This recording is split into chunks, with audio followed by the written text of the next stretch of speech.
ओम नमोस्तुते व्यास विशाल बुद्धे पुल्लारविन्दायत पत्र नेत्र येन त्वया भारत तैलपूर्ण प्रज्वालितो ज्ञानमय प्रदीप नारायण नमस्कृत्यं नरं चैव नरोत्तमं देवीं सरस्वतीं व्यास ततो जयमुदीरयेत् वसुदेव सुतं देवं कंसचाणूरमर्दनं देवकी परमानन्दं कृष्णं वन्दे जगद्गुरुं हरि ओम् शान्ताकारं भुजगशयनं पद्मनाभं सुरेशं विश्वाधारं गगनसदृशं मेघवर्णं शुभाङ्गं लक्ष्मीकान्तं कमलनयनं योगिभिर्ध्यानगम्यं वन्दे विष्णुं भवभयहरं सर्वलोकैकनाथम् यं ब्रह्मा वरुणेन्द्र रुद्रमरुतस्तुनुवन्ति दिव्यैस्तवैर्वेदैर्साङ्गपदक्रमोपनिषदैर्गायन्ति यं सामगा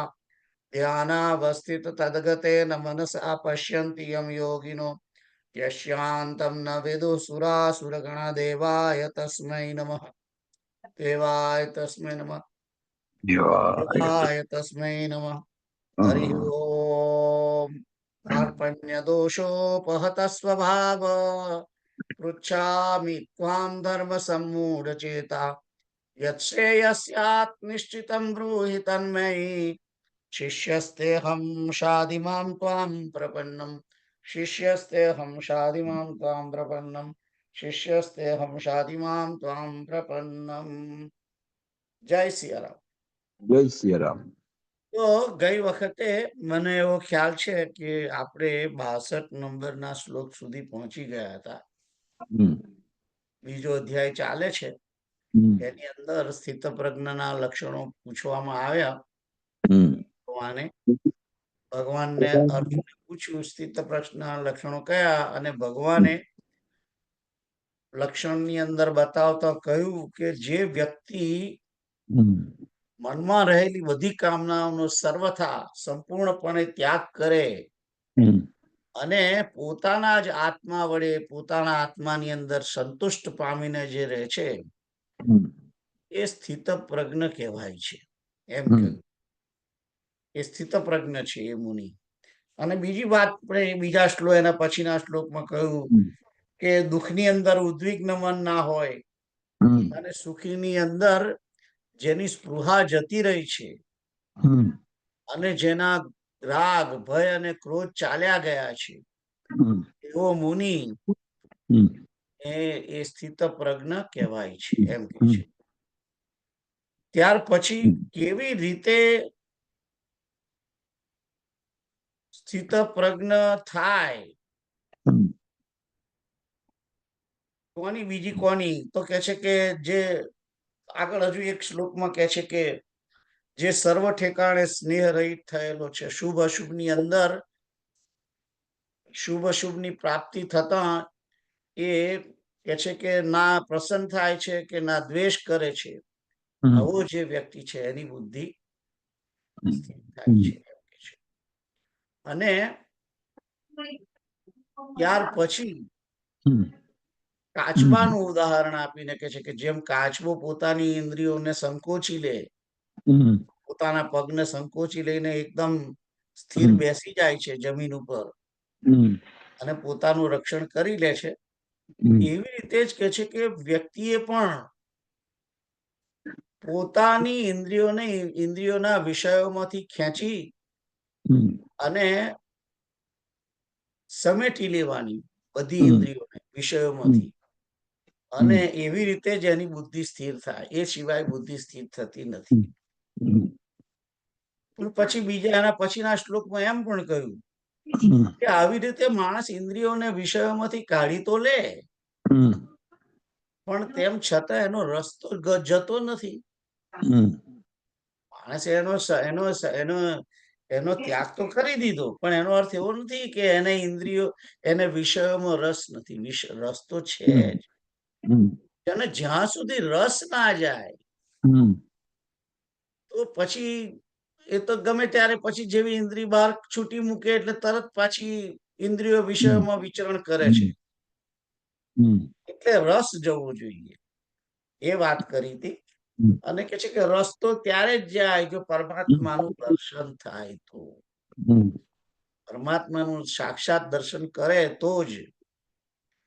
અને ત્યાર પછી એમ કે છે એનું કારણ છે કે જો દર્શન એનો રસ નહીં ગયો હોય તો યત્ન કરનારા બુદ્ધિમાન પુરુષની મનને પણ કે છે કે આ મંથન કરવા વાળી આ ઇન્દ્રિયો છે એ પરાણે હરી લે છે મનને.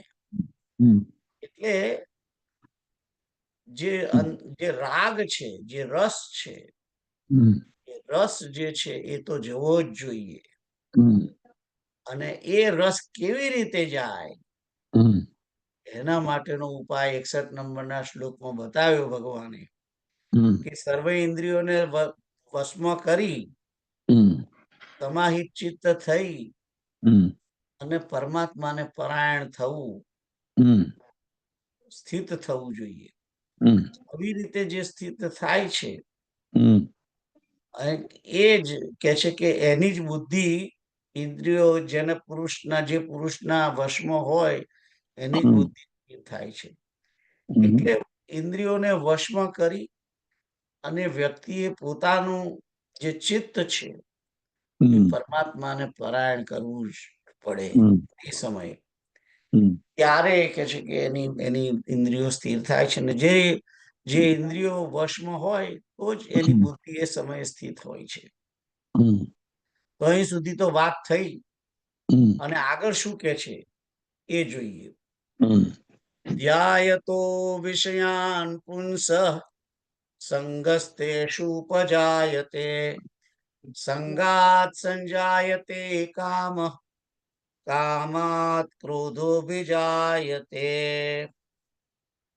તો અહીં આગળ ભગવાને કેવી રીતે પતન થાય છે એનું અહીં આગળ આખી પ્રોસેસ બતાવવામાં આવી છે. તો કે છે કે હવે આ જે શ્લોક છે એને સંધિ છૂટી પાડીને શું કે છે? ધ્યાયતઃ વિષયાન પુંસઃ સંગઃ તેષુ ઉપજાયતે. એટલે કે જે વિષયોનું ધ્યાન કરે છે, વિષયોનું ચિંતન કરે છે, પુંસ એટલે કે પુરુષ, તે પુરુષની તે વિષયોમાં આસક્તિ થઈ જાય છે. એટલે આપણે જેનું ચિંતન કરીએ છીએ તેની અંદર જ આપણી આસક્તિ થઈ જાય છે. એટલે ઝઘડાની જળ શું છે? ચિંતન. વિષયોની અંદર આસક્તિ થાય છે એનું કારણ શું છે? ચિંતન છે એમ કે છે. વિષયોનું ચિંતન કરનાર પુરુષની જ એ વિષયોમાં આસક્તિ થાય છે. અને આસક્તિ થવાથી શું થાય છે? આસક્તિ થાય એટલે એ વિષયોની કામના ઉત્પન્ન થાય છે. અને કામનાની અંદર જો વિઘ્ન પડે તો ક્રોધ થાય છે. તો અહીં આગળ જો કામના પૂર્ણ થઈ જાય તો લાભ થશે એનો અર્થ. એટલે એને લોભ થાય છે ને ફરી વધારે પાછો એને ભોગવવાની ઈચ્છા થાય છે. કામના પૂર્ણ થાય એ પણ સારું નથી. અને કામના ના પૂર્ણ થાય તો ક્રોધ થાય છે એમ કે છે. ક્રોધ થવાથી શું થાય છે એ એના પછીના શ્લોકમાં છે. ક્રોધાદ ભવતિ સમોહ, સમોહાત સ્મૃતિ વિભ્રમ, સ્મૃતિ ભ્રંશાત બુદ્ધિનાશો, બુદ્ધિનાશાત પ્રણશ્યતિ. ક્રોધ થવાથી સંમોહન થાય છે એટલે કે મૂઢ ભાવ થાય છે, ઉત્પન્ન થાય છે, અવિવેક થાય છે. અને અવિવેકથી, મૂઢતાથી સ્મૃતિ વિભ્રમ, સ્મૃતિ ભ્રમિત થઈ જાય છે, એની સ્મરણ શક્તિ ભ્રમિત થઈ જાય છે. અને સ્મૃતિ ભ્રંશાત બુદ્ધિનાશો, સ્મૃતિનો ભ્રંશ થવાથી, સ્મૃતિનું ભ્રમિત થવાથી બુદ્ધિનો નાશ થાય છે એટલે જ્ઞાન શક્તિ નાશ પામે છે. અને બુદ્ધિનાશાત પ્રણશ્યતિ, અને બુદ્ધિનો નાશ થવાથી આ પુરુષ પ્રણશ્યત નાશ પામે છે એમ કહે છે. પણ નાશ પામવાનો અર્થ કઈ જીવતો નાશ પામતો નથી. બેઝિકલી એનો કહેવાનો અર્થ એટલો જ છે કે એ પોતાના કલ્યાણના માર્ગમાંથી ચ્યુત થઈ જાય છે, પડી જાય છે એમ કે છે.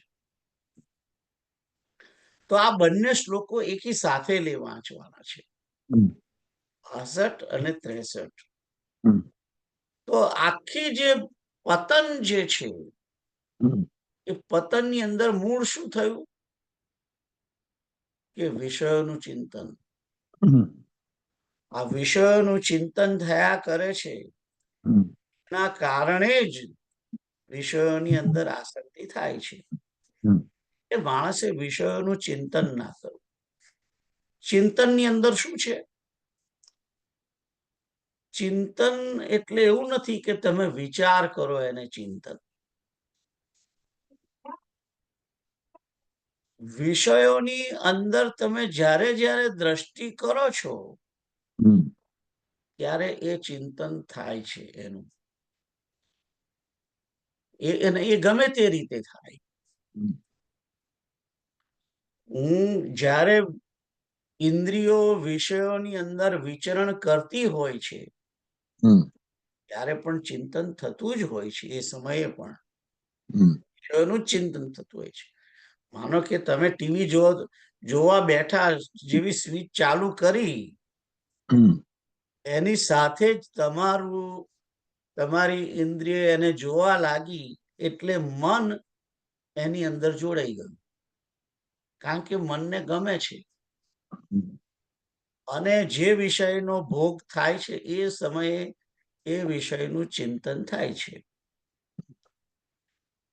કઈ ના કરીને એમને બેઠા હોઈએ, જો ફોન ચાલુ કરો તો ફોન ચાલુ કરીએ છીએ ત્યારે ફોનની અંદર પણ અનેક વસ્તુઓ આપેલી છે. યુટ્યુબની અંદર છે કે બીજા ઘણા લોકો મેસેજીસ મોકલે છે, વોટ્સઅપની અંદર મોકલે છે, SMS કરે છે.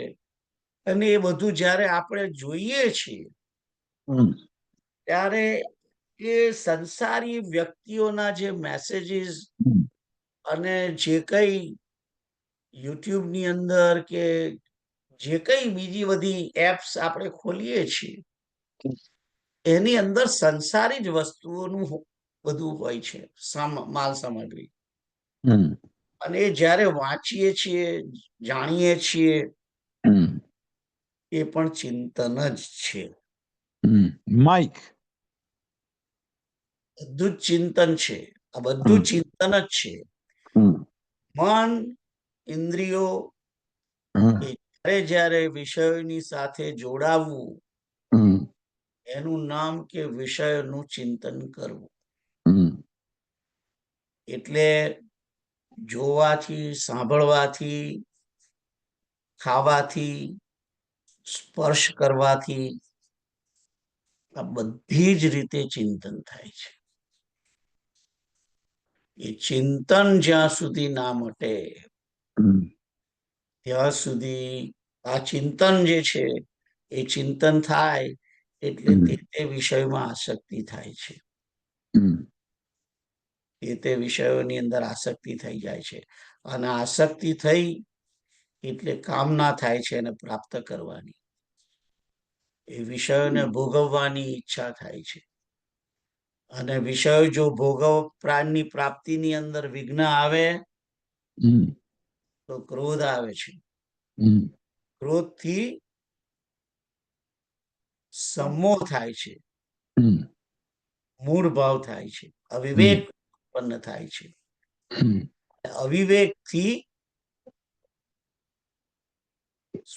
સમોહાત સ્મૃતિ વિભ્રમ, જે તમારી સ્મરણ શક્તિ છે એ નાશ પામે છે. અને સ્મરણ શક્તિ ભ્રમિત થવાથી અથવા તો નાશ થવાથી બુદ્ધિનો નાશ થાય છે. અને બુદ્ધિનો નાશ થવાથી માણસ પોતે પોતાના કલ્યાણ માર્ગમાંથી ફંટાઈ જાય છે બીજી બાજુ. એટલે કલ્યાણનો વિચાર એ કરી શકતો નથી. અને તમે જુઓ કે જે પુરુષો ખૂબ વિષયોની અંદર છે એમને પોતાના જીવનું કલ્યાણ કરવાની ક્યારેય વિચાર જ નથી આવતો. આપણે આપણી પોતાની જ વાત કરીએ, અત્યારની વાત જુદી છે, પણ આ પહેલા જ્યારે આપણે એટલા બધા વિષયોમાં ગળા ડૂબ હતા ત્યારે આપણને આપણા જીવના કલ્યાણનો કોઈ દિવસ વિચાર આવ્યો ખરો? એ માર્ગથી દૂર જ હતા. ધીમે ધીમે આ માર્ગે આવ્યા છીએ અને હજુ આ માર્ગે બરાબર હજુ ચડ્યા નથી. હજુ પણ જો વિષયોનું ચિંતન કર્યા કરીશું તો વિષયોનું ચિંતન કરવાથી વિષયોની અંદર આસક્તિ, હજુ આસક્તિ છે. હવે તો આપણને પોતાને ખ્યાલ પણ આવે છે કે આસક્તિ છે, રોગ છે એ ખબર પડી છે. અને રોગ ખબર પડી છે કે આ રોગ છે અને એ રોગનો નાશ કરવાનો છે. પણ જો એ રોગ છે એ ખબર હોવા છતાં, મને ખબર હોય કે ડાયાબિટીસ છે, તેમ છતાં શુગર લેવાની ચાલુ રાખો તમે, તો એ ડાયાબિટીસ વધવાનો છે, ઘટવાનો નથી. એટલે અત્યારે રોગની ખબર પડી છે અને પછી જો ડાયાબિટીસ વધેવા, શુગરનું સેવન, મીઠો પદાર્થ બધા ખાયા જ કરીએ તો આસક્તિ થઈ જશે. પછી તો આ જે રોગ આપણને છે એ પણ ભૂલી જઈશું. કારણ કે આ ઇન્દ્રિયો જે છે બહુ ખરાબ છે. મન પણ બહુ એટલું બધું દુષ્ટ છે કે એ મન કંટ્રોલમાં લાવવું ઈઝી નથી. ઘોડાને જેમ ઘોડાને કંટ્રોલ, ઘોડો હોય અને ઘોડાને કંટ્રોલ કરવો ઈઝી નથી. એક અશ્વશક્તિ એટલે 550 ફૂટ પાઉન્ડ. 550 એટલે 250 કિલો. અને એ 250 કિલો 1 સેકન્ડની અંદર એક ફૂટ લઈ જાય અને 1 મિનિટની અંદર 60 ફૂટ 250 કિલોનું ભાર એ ખેંચી નાખે છે. આ અશ્વશક્તિ છે. તો આવી જે એકદમ ઘોડા જેવી સ્ટ્રોંગ મન તો અશ્વથી પણ એમ કે બળવાન છે. અશ્વશક્તિ તો એની આગળ કઈ નથી. 1 મિનિટની અંદર, 1/2 સેકન્ડની અંદર એ ઇન્ડિયા પહોંચી જાય અહીં બેઠો હોય તો. અને માણસ એને જો એને ગમે તેટલા મોટી સભામાં બેઠો હોય અને 1 ઇંચની સિગરેટની તલપ લાગે એને, તો એ 2.5 ઇંચની સિગરેટની તલપ એને કેટલા મોટા પ્રવચનોના સત્સંગ ચાલતો હોય એમાં આગળ બેઠો હોય તોય એને 150-200 ફૂટ દૂર લઈ જાય એને બીડી પીવા માટે, સિગરેટ પીવા. એટલે મન કઈ એની શક્તિ ઓછી નથી અને એને કોઈ જાતનું એ સમય શરમ જેવું પણ નથી. એ તમામ બધા જ પોતાના વિવેક ભૂલી જાય છે માણસ. વિષયોનું જયારે સેવન કરવા બેસે છે માણસ, ત્યારે એને કોઈ વિવેક રહેતો જ નથી કે હું કોની આગળ શું બોલું છું, શું કરું છું, મારું આચરણ કેવું છે, શાસ્ત્રને અનુકૂળ છે, આ કઈ ભાન જ નથી હોતું. જે સમયે વિષય એની ઉપર આસક્ત થઈ ગયો છે એ સમયે એને કોઈ ખબર નથી પડતી કે હું કોની આગળ આવું બોલી રહ્યો છું, કોની આગળ કેવા ચારા કરી રહ્યો છું, એવું મારું આચરણ છે, આ કોઈ કશી ખબર નથી પડતી. એટલે આ બહુ મોટો ભક્તિ માર્ગની અંદર મોટામાં મોટું જો એક એક પ્રકારનું જો ઓબ્સ્ટ્રક્શન હોય તો ભક્તિ માર્ગની અંદર મેન ઓબ્સ્ટ્રક્શન ઇન્દ્રિયો અને વિષયોનું જ છે, બીજું કઈ નથી.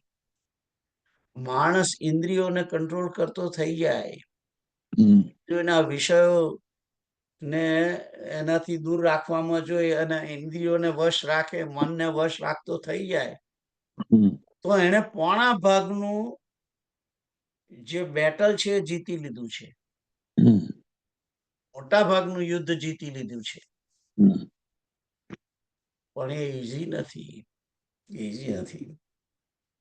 અને જુઓ કહ્યું ભગવાને કે માણસ ઇન્દ્રિયોને તો ઇન્દ્રિયોનું દમન કરીને એકવાર વિષયોથી દૂર તો રાખશે, પણ કેટલો સમય, કેટલો સમય? એ જ્યારે ગમે ત્યારે એક ટાઈમ તો એવો આવવાનો કે એને વિષયો એની સમક્ષ એની નજીક આવશે, એવા વિષય નજીક આવશે એ તૂટી પડશે પછી વિષયો પર. એટલે આ વિષય સામે હોય તેમ છતાં એની ઉપર એટેક ઇન્દ્રિયો ના કરે એ તો જ બને.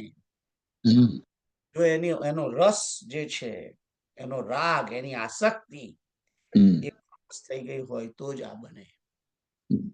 અને આસક્તિ, વિષયોની આસક્તિ ખલાસ કરવી હોય તો પરમાત્માનું દર્શન અનિવાર્ય છે. પરમાત્માનું દર્શન અનિવાર્ય છે એ વાત તો બરાબર છે, પણ હવે પરમાત્માનું દર્શન એમ થોડું થાય છે. માણસ એટલે આતા ત્યાં પાછા આવી ગયા. દર્શન તો આપણને કોઈ થયું નથી, આ બધું કરીએ વ્યવસ્થિત તારે દર્શન થવાનું છે ને. ઇન્દ્રિયો કંટ્રોલમાં આવે પછી દર્શન થાય એમનું, એટલે હતા ત્યાં જ આવીને ઉભા રહે છે. એટલે માણસ ચિંતન, એટલે માણસ શું કરે, એને ચિંતન પરમાત્માનું કરવા, વિષયનું ચિંતન છોડી અને પરમાત્માનું ચિંતન કરવા. તમે જોજો, અને if you mark this very, બહુ તમે બરાબર જો દ્રષ્ટિ રાખી હોય કે આ ફોન હોય તો ફોન અથવા ટીવી અથવા તો કમ્પ્યુટર, એ ત્રણની અંદર આપણે જ્યારે યુટ્યુબ શરૂ કરીએ છીએ ત્યારે યુટ્યુબ ની અંદર જે પહેલું જે ચિત્ર જોઈએ છે, જે વિડીયો જોઈએ, એ વિડીયોની ભરમાર એ પછી તરત એના પછી નીચે મૂકી દે છે. એ તમે નોટિસ કર્યું? જો તમે કોઈ પોલિટિકલ વિડીયો જોયો સબ્જેક્ટ નો, તો યુટ્યુબ એ વિષયને લગતા પોલિટિકલ, એ જ સબ્જેક્ટને લગતા બધા અનેક વિડીયો જેણે એ બાબતમાં બનાયા હશે કે ડાઉનલોડ અંદર નાખ્યા હશે, એ બધા જ વિડીયો તમારા સામે મૂકી દે છે. એટલે કે યુટ્યુબ વાળાને ખબર છે કે આના ચિત્તને આસક્ત કેમ કરવું, એના ચિત્તને કેવી રીતે પકડી રાખવું. એને ખબર પડી જાય કે આને આ જ ગમે છે, એટલે જ એને આ ચાલુ કરી. એ તમારો ફોન હોય તો ફોન ઉપર, કોમ્પ્યુટર પર જોતા હોય તો કોમ્પ્યુટર પર. અને આ તમે માર્ક કર્યું હશે, જો માણસ બરાબર સાયકોલોજીને ફોલો કરતો હોય યુટ્યુબ, તો તમને પણ આ ખબર હશે જ કે જો કોઈ તમે ધાર્મિક વિડીયો જોવાનું ચાલુ કર્યું તો ધાર્મિક વિડીયોના એ જ ટાઈપના જ વિડીયો બધા મૂકે. તમે જે વિષય તમે વાંચો છો, સાંભળો છો, એ જ વિષયના વિડીયો એ મૂક્યા કરે. એને ખબર પડી જાય કે આની જે નસ છે એ અહીં આ એની નસ છે. એટલે એ જે નસ દબાઈ એને ખબર પડી જાય કે આને આ વસ્તુ જોઈએ ગમે છે, એટલે એ જ વસ્તુ તમને પીરસ્યા કરે. એટલે આ યુટ્યુબ જે છે એ ભયંકર વસ્તુ છે. યુટ્યુબ જે છે અને યુટ્યુબ જે છે એ તમને ચિંતન કરાવે જ છે. યુટ્યુબની વિડીયો બધી જે છે એ તમને ચિંતન કરાવે, અને એ ચિંતન પણ કરાવે. અને એના કારણ જો તમે ખોટા વિડીયોમાં પેસી ગયા, ખોટા સબ્જેક્ટમાં, તો પછી બસ એવા જ સબ્જેક્ટો તમને તમારા સામે મૂક્યા કરે, અને પછી તમે એનીથી બહાર નીકળી શકો નહીં જલ્દી. એટલે આ તો તમે માર્ક કર્યો હશે વાત કે ના, તો કહો. એમાં તો ગૂગલ ના બી કાવતરા હોય. ગૂગલ ના બી કાવતરા હોય, કારણ કે તમારી લાઇકિંગ જાણી લે એટલે તમને ખેંચી જ જાય, ખેંચી જ રાખે, લગામ નાખી દીધી તમારે. એ જ વાત કરું છું કે તમારી લાઇકિંગ જાણી લે છે એ લોકો. એટલે એને ખબર પડી જાય છે કે આને આ જ વસ્તુ જોઈએ છે, આને આ ગમે છે, એ જ તમને પીરસ્યા કરે. એટલે તમે એમાંથી બહાર જ ના નીકળો, તમને પકડી રાખે છે, બેઝિકલી, અને તમને પાગલ કરી દે કોઈ વાર, એટલે આ જે યુટ્યુબ ની જે પ્રોબ્લેમ છે એનાથી તો બહુ સાચવવું પડે. ફોન બહુ સુધા, એના જેટલા એપ્સ ઓછા એટલા સારા. આ વોટ્સઅપ, ઈમેલ, એ બે ની અંદર જ, અને SMS 3 ની અંદર જ માણસ એટલો બધો બિઝી થઈ જાય છે કે 24 કલાકમાં મિનિમમ એ 1 થી 2 કલાક એની પાછળ કાઢતો હોય છે. પાછા દરેક જણ એમ કે લાઈક કરજો એટલે તમે વધારે ફસાવો.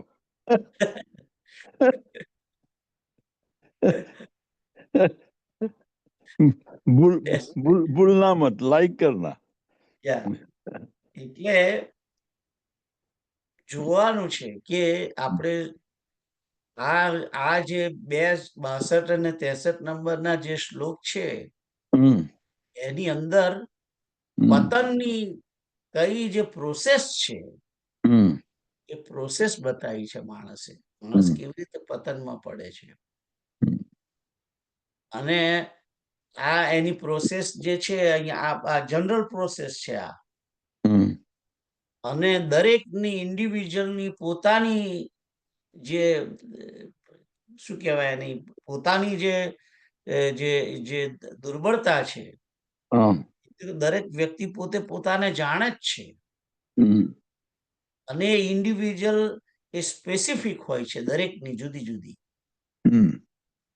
એટલે એવું નથી કે જે થિયરી મને ચાલે એ તમને ચાલે, અથવા બીજાને ચાલે, કારણ કે દરેકની ટેસ્ટ જે છે, વિષયો 5 છે, અને 5 ને 5ની પર્સન્ટેજ વાઇઝ જે મિક્સિંગ પ્રોસેસ છે એ 5ની 5000 થઈ જાય.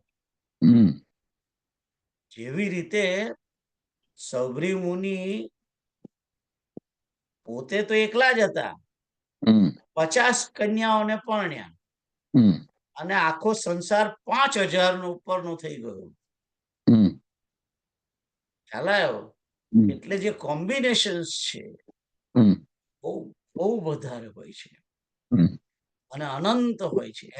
જેમ હરિ અનંત હરિ કથા અનંતા છે ને, એમાં વિષયોનું પણ એવું જ છે. એ વિષયોની જે ચાલ છે, વિષયોની જે વૃત્તિ છે, એ પણ અનંત છે. મન થાકી જાય અને મન પણ એવું છે, એ પણ એટલું જ ચંચળ છે કે એ પણ થાકતું નથી. એ પણ એની પાછળ પડ્યા કરે છે. અનંત હોય તો આ મન પણ એની પાછળ ભાગ્યા કરે છે. એટલે આ જે ઇન્દ્રિયોના વિષયો છે એનાથી બહુ જ સાવધાન રહેવાની જરૂર છે. અને એક જ વસ્તુ તમે વિચાર કરો કે કપડા બદલેલા છે, ભગવા પહેરેલા છે અથવા સફેદ પહેરેલા છે, જે ટોટલી એનાથી અલગ છે સંસારથી, એવા લોકોને પણ છોડતું નથી ઇન્દ્રિયના વિષયો. તો મારા તમારા જીવનની તો વાત જ શું છે. એટલે ઘણું સાવધાન રહેવાની જરૂર છે. ઘણું એટલે ખૂબ, એટલે એને એક એક સેકન્ડ સાવધાન રહેવું પડે. માણસ જો એક સેકન્ડ માટે ગફલતમાં મુકાઈ ગયા માણસ આપણી તો એ પતન માર્ગ પર જતું રહે છે. અને એટલે જ આ પ્રગતિ થતી નથી એનું કારણ શું છે? ભક્તિની જે પથ ઉપર આપણે પ્રયત્ન કરીએ છીએ એ માર્ગ ઉપર પહોંચી શકતા નથી. અને જેટલો પ્રોગ્રેસ થવો જોઈએ, જે ઈચ્છા રાખીએ છીએ એ બનતું નથી. એનું કારણ શું છે? આ જ મુખ્ય કારણ છે. ઇન્દ્રિયો અને ઇન્દ્રિયના વિષયો. અહીં આગળ ચોપાઈ કામ લાગે. નહીં કલી કર્મ ભગતિ વિવેકુ, રામ નામ અવલંબન એકુ. એ વાત બરાબર છે. માણસ રામ રામ અવલંબન લે છે, પણ રામ નામ બોલીએ જે છે એ પણ એટલું બધું એ થઈ જાય છે. ઘણી વખત રામ નામ તો બોલાય છે, રામ બોલાય છે, પણ રામ જીભ બોલે છે. મન જોડાયેલું નથી, મન જોડાતું જ નથી. રામ બોલવામાં આવે છે તેમ છતાં મન જોડાતું નથી. અને જ્યાં સુધી મન ના જોડાય ત્યાં સુધી એ રામ નામ જે અસર થવાની છે એ અસર થતી નથી. આપણે કૃપાળજીનો તો કયો દોહો હતો? મન સે કયા કરે છે, રાઈટ? ઘણી વખત કહે છે મન સે. એટલે મન જ્યાં સુધી નહીં જોડાયેલું હોય ત્યાં સુધી આ કશું બનવાનું નથી. એટલે જે સમયે જે વસ્તુ ચાલતી હોય, અને તે પણ પર્ટિક્યુલરલી ધાર્મિક જે કઈ વિધિ હોય, પછી સંકીર્તન ચાલતું હોય કે કથાનું શ્રવણ ચાલતું હોય કે કથાનું વાંચન કે પાઠ ચાલતો હોય, જે કઈ આપણે કરતા હોઈએ એટલો એ સમય મન જરા પણ બહાર ના જવું જોઈએ. કારણ કે ઘરવાળાને આજુબાજુ વાળાને તો એમ જ છે કે એમાં બેઠા છે,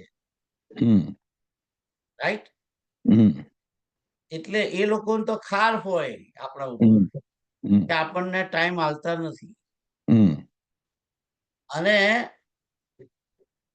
આપણે એ બદનામી વરીને બેઠા છીએ, પણ તેમ છતાં જો મન બહાર હશે તો જે સમય ફાળવ્યો છે એનો જેટલો લાભ મળવો જોઈએ એ મળવાનો નથી.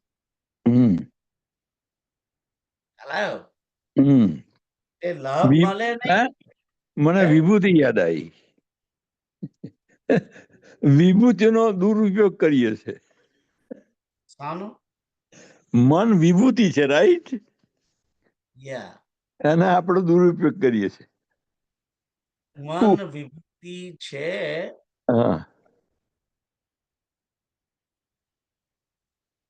ના, એટલે સાધન છે પણ આપણે એનો દુરુપયોગ કરીએ છીએ. સાધન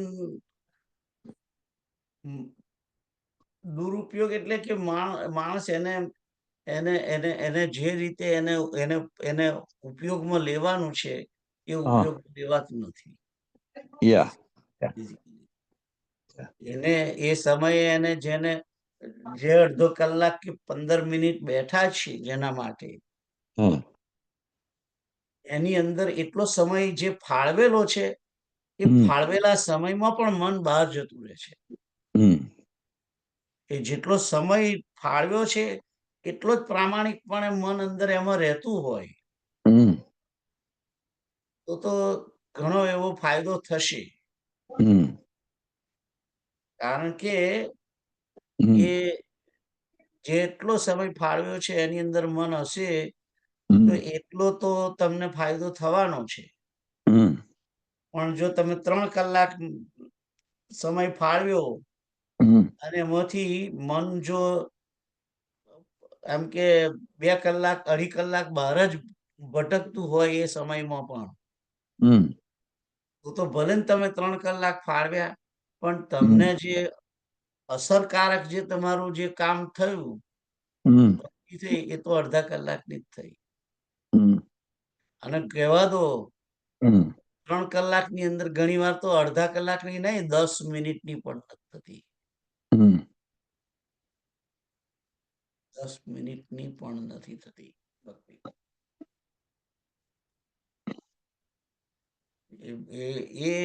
એટલે મન જે છે બહુ છેતરે છે અને મનને કંટ્રોલ કરવાનું અને વારંવાર એને પાછું બોલાવી અને એને આની પરમાત્માની અંદર લગાડવાનું. એવ મન આદત સ્વ મયી બુદ્ધિ નિવેશય. તો આ જે છે મન એ મનના માટેનો આ અહીં આગળ જે પતનનો જે માર્ગ બતાવ્યો છે એ બતાવવાનો અર્થ એટલો જ છે કે તમે તમારા મનને ઓળખો અથવા તો આ રોગ થાય છે એ રોગ કેવી રીતે નુકસાન કરે છે એનું એ બતાવવામાં આવ્યું છે એટલા માટે કે જેથી તમે સાવધાન રહો. તો 62 અને 63 નંબરના જે આ 2 શ્લોક છે એ બંને શ્લોક આપણને કેવલ અને કેવલ સાવધાન કરવા માટે છે. તો મેન કે છે કે વિષયોનું ચિંતન ના કરો. અને ચિંતન તો પછી ચિંતન કોનું કરવું? માયાના કોઈ પણ પદાર્થોનું ચિંતન ના કરવું. કેવલ ચિંતન પરમાત્માનું કરવું. એટલે કદાચ જો તમે પેલા હિતેશભાઈની જે ડોંગરેજી મહારાજની કથા છે એનું ના હિતેશ એવું કંઈક છે. વોટ્સએપ પર મૂકે છે ને? ના યુટ્યુબમાં છે ને. યુટ્યુબની અંદર એક કથા એક ડોંગરે મહારાજની કથા આવે છે. આપણે દલાલની જોડે જે કેસેટો છે એ જ કેસેટ છે. ઓકે, એટલે એની પહેલી જે પોર્શન મૂકતા હશે. હા એ પહેલો પાર્ટ છે 10 જ મિનિટનો છે. એ 10 મિનિટની અંદર ડોંગરે મહારાજે એક સિમ્પલ વસ્તુ કહી દીધી છે. ડોંગરે મહારાજ કહે છે કે ક્યારેય પણ જે પ્રાણીની અંદર મળ છે એનું ધ્યાન ના કરવું. એ પછી પશુ હોય, પક્ષી હોય, ગંધર્વ હોય, દેવ હોય, માનવ હોય, ગમે તે હોય, જે પ્રાણીની અંદર મળ રહેલો છે એનું ક્યારેય ધ્યાન ના કરવું. એટલે કોણ છે? મળ રહિત કોણ છે? બધું જ મળવાનું છે. બધું જ મળવાળું છે. મળ રહિત કેવલ પરમાત્મા છે. કારણ કે એમનું જ શરીર જે છે એ સચ્ચિત આનંદનું બનેલું છે. એટલે રામ, કૃષ્ણ, નારાયણ કહો કે વાસુદેવ કહો કે શ્રી હરિ કહો કે શિવ કહો કે જગદંબા કહો, ગણેશ કહો અથવા તો સૂર્યનારાયણ, આ 5 પરમેશ્વર જ એની અંદર આવે. એ સિવાય બીજા કશાનું ધ્યાન કરવું નહીં. જેવું તમે મળવાળા પ્રાણીનું ધ્યાન કરો છો, એનું ચિંતન કરો છો, એની સાથે એની અંદર રહેલા દોષો તમારી અંદર આવે છે. એની અંદર જે કઈ દોષ હોય એ દોષ આપણી અંદર આવે છે. આ પહેલી જ કેસેટ, પહેલી 10 જ મિનિટની અંદર આટલી જ વસ્તુ કહી દીધી છે. એનીવે, તો આગળ જઈએ. 64 નંબરનો શ્લોક શું કે છે? રાગ દ્વેષ વિયક્તૈસ્તુ વિષયાનેન્દ્રિયૈશ્ચરन् આત્મવશ્યૈર્વિધેયાત્મા પ્રસાદમ અધિગચ્છતિ. કહે છે કે તું સંધિ છૂટી પાડી રાગ દ્વેષ વિયુક્તે, એટલે કે રાગ દ્વેષની અંદર યુક્ત ના થયું હોય તેવું, એટલે કે રાગ દ્વેષ રહિત, યુક્ત નહીં, યુક્ત વગરનું, વિયુક્ત. યુક્ત એટલે જોડાયેલું.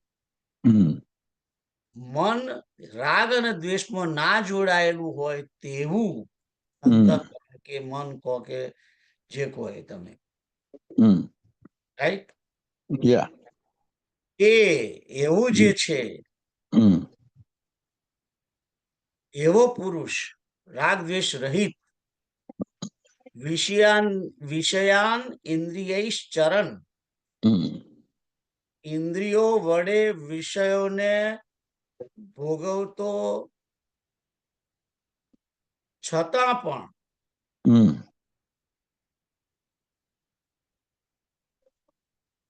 આત્મવશ્યૈર્વિધેયાત્મા. આત્મવશ્ય એટલે પોતાના મન, પોતાને વશ કરેલું. વિધેયાત્મા એટલે કે અંતઃકરણ, જેનું અંતઃકરણ વશમાં છે, અને જે રાગ અને દ્વેષથી જોડાયેલો નથી, એવો પુરુષ કે છે કે ગમે તેટલા વિષય ઇન્દ્રિયોના વિષયોને ભોગવતો હોય, તેમ છતાં પ્રસાદમ અધિગચ્છતિ, અંતઃકરણની પ્રસન્નતાને પ્રાપ્ત થાય છે. પણ કેવો માણસ? આત્મવશ્યૈર્વિધેયાત્મા, જેણે પોતાનું અંતઃકરણ વશમાં કરેલું છે. અને અંતઃકરણ ક્યારે વશમાં હોય? અંતઃકરણ તો જ વશમાં હોય જો મન એ પરમાત્માને પરાયણ થયેલું હોય, એ જ વશ હોય છે. વશ કરવાની જે વાત છે એની અંદર એ જ આવ્યું હતું. તાની સર્વા 61 નંબરના શ્લોકમાં કહે છે, તાની સર્વાણી સંયમ્ય યુક્ત આસીત મત્પર. મારા પરાયણ થઈને બેઠો હોય એ જ માણસ વશેહી યસ્યેન્દ્રિયાણી, એની ઇન્દ્રિયો વશ થાય છે. પરમાત્માને પરાયણ થયો હોય, એમનું ધ્યાન કરતો હોય, ચિત્તની અંદર પરમાત્મા હોય ને બેઠો હોય, એની ઇન્દ્રિયો વશમાં હોય. એટલે મન અથવા તો અંતઃકરણ પરમાત્મા સારની જોડે જોડાયેલું હોય, અને વ્યક્તિને વિષયો પ્રત્યે રાગ ના હોય અને દ્વેષ પણ ના હોય. રાગ દ્વેષ વિયુક્તૈસ્તુ, એટલે વિષયો પ્રત્યે રાગ અથવા દ્વેષ બંને નહીં ના હોય, મળે તોય શું, ના મળે તોય શું, એવી અવસ્થા. તો રાગ દ્વેષ થી વિયુક્ત થયેલો, એની જોડે ના જોડાયેલો હોય એવો વ્યક્તિ, ભલે પછી એ ઇન્દ્રિયો વડે વિષય ભોગવતો હોય, પણ તેમ છતાં એ અંતઃકરણના પ્રસાદને પામે છે, પ્રસન્નતાને પામે છે. એટલે ઇન્દ્રિયો વિષયોનું સેવન કરતી હોવા છતાં પણ જો એનું મન પરમાત્માની અંદર જોડાયેલું હોય અને વિષયોની જોડે એનો રાગ અથવા દ્વેષ ના હોય, તો ભલે ને એ સમયે વિષય ભોગવતો હોય, તેમ છતાં એ અંતઃકરણ એનું પ્રસન્ન જ રહે છે. એનું ચિત્ત જે છે એ પ્રસન્ન રહે છે. એ વિષયને વશ થતો નથી. ઇન્દ્રિયો ભલે અંદર વિચારતી હોય, તેમ છતાં પણ. તો આ એની મેન કહેવાનો મતલબ શું છે? મન, બુદ્ધિ, ચિત્ત અને અહંકાર, આ ત્રણેય જે અંતઃકરણ છે એ પરમાત્માને સોંપેલું હોય અથવા તો પોતે વશ કરેલું હોય. જ્ઞાની પુરુષ જે છે એ ગમે તેટલા પ્રયત્ન કરે પણ અંતઃકરણને વશ કોઈ કરી શકે નહીં.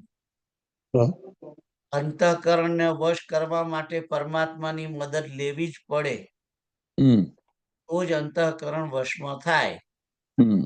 માણસ એમ સમજે કે હું મારી જાતે મારી ઇન્દ્રિયોને, મનને, બુદ્ધિને આ બધાને કંટ્રોલમાં કરું, એ માણસ ખાડ ખાય છે.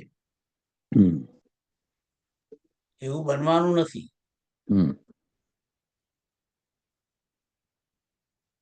ભગવાન રામની ભક્તિને કારણે હનુમાનજી જીતેન્દ્રિય છે. મનોજવમ મારુત તુલ્ય વેગમ જીતેન્દ્રિયમ બુદ્ધિમતામ વરિષ્ઠમ.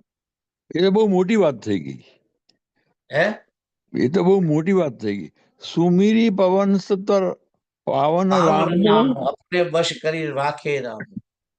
ખાલી સુમિરન માત્ર થી. પણ એ તમે વિચાર કરો કે સુમિરન કેટલું બધું હશે.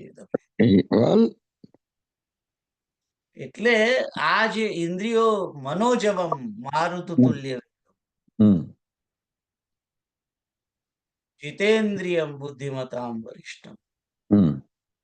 અને ઇન્દ્રિયોને રોકવી, આ મારુત તુલ્ય વેગમ શું કરવા લખ્યું ત્યાં આગળ એ શ્લોકમાં?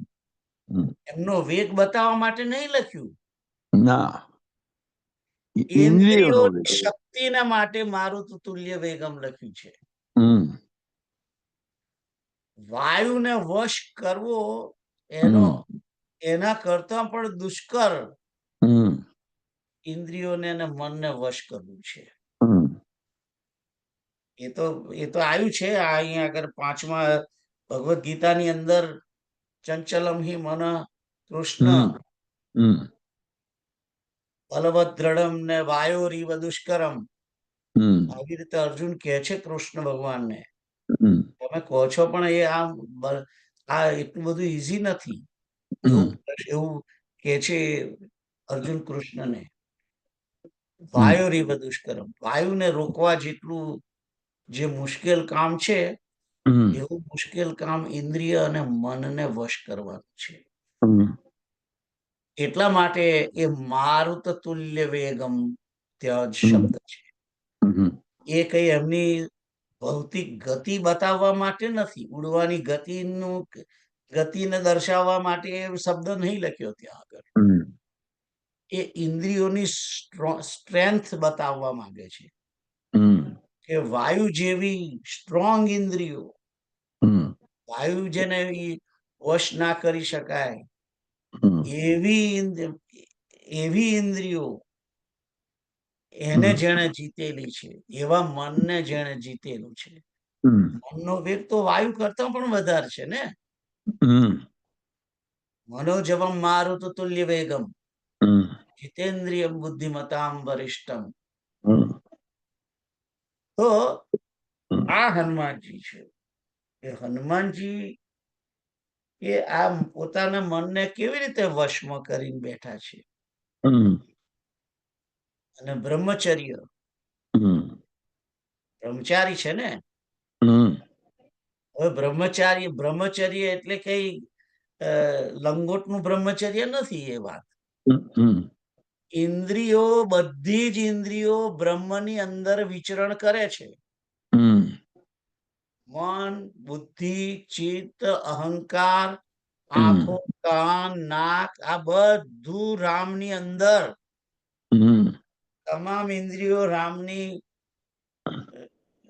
રામના જ વિચારો કરે છે, રામને જ જાણવા પ્રયત્ન કરે છે પોતાની ઇન્દ્રિયો વડે. એટલે ઇન્દ્રિયોને રામની બહાર જ કાઢતા નથી. જીભ હોય કે પગ હોય તો ભગવાનનું જ કાર્ય માટે દોડાદોડ. હાથ હોય તો ભગવાનના કાર્ય માટે. આંખ હોય તો ભગવાનના દર્શન માટે. કાન હોય તો ભગવાનની કથા સાંભળવા માટે. જીભ હોય તો ભગવાનનું નામ કરવા માટે, નામ સંકીર્તન માટે. મન તો ભગવાનનું નામ સ્મરણ માટે.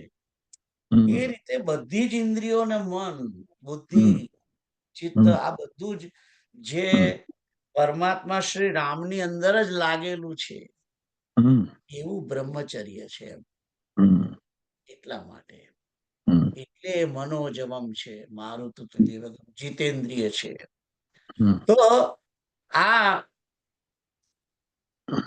ભગવાન હનુમાન જે છે હનુમાનજી, એ હનુમાનજી ગમે તેટલા વિષય રાવણના મહેલમાં ફર્યા કરે છે. અને અનેક સુંદરીઓને એને જોઈ, પલંગોમાં એમાં તેમાં બધે. હનુમાનજી ફરીને આંટો મારીને બહાર આવ્યા, પણ એમને કોઈ એવો વિકાર આવ્યો નથી.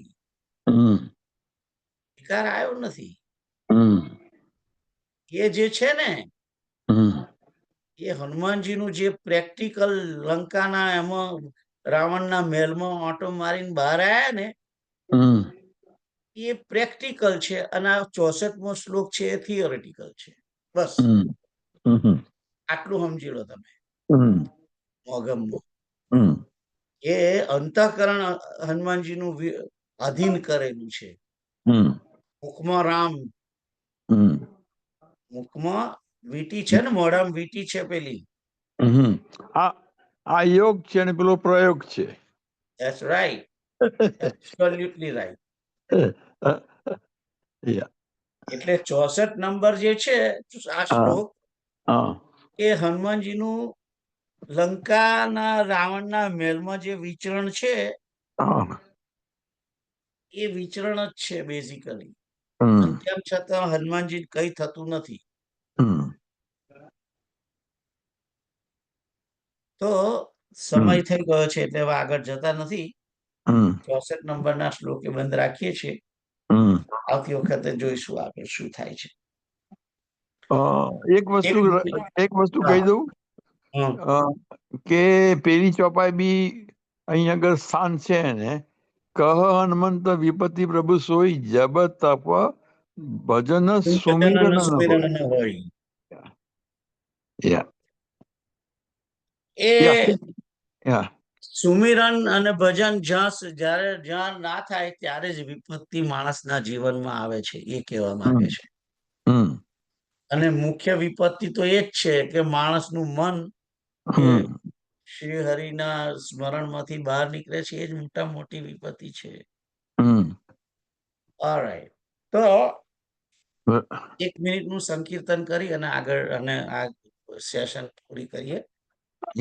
કૃષ્ણ ગોવિંદ હરે મુરારે, નાથ નારાયણ વાસુદેવ. શ્રી કૃષ્ણ ગોવિંદ હરે મુરારે, નાથ નારાયણ વાસુદેવ. कृष्ण गोविंद हरे मुरारे, हे नाथ नारायण वासुदेव। श्री कृष्ण गोविंद हरे मुरारे, हे नाथ नारायण वासुदेव। ओम पूर्णमदः पूर्णमिदं पूर्णात् पूर्णमुदच्यते, पूर्णस्य पूर्णमादाय पूर्णमेवावशिष्यते। ओम सर्वे भवन्तु सुखिनः, सर्वे सन्तु निरामयाः, सर्वे भद्राणि पश्यन्तु, मा कश्चित् दुःखमाप्नुयात्। ओम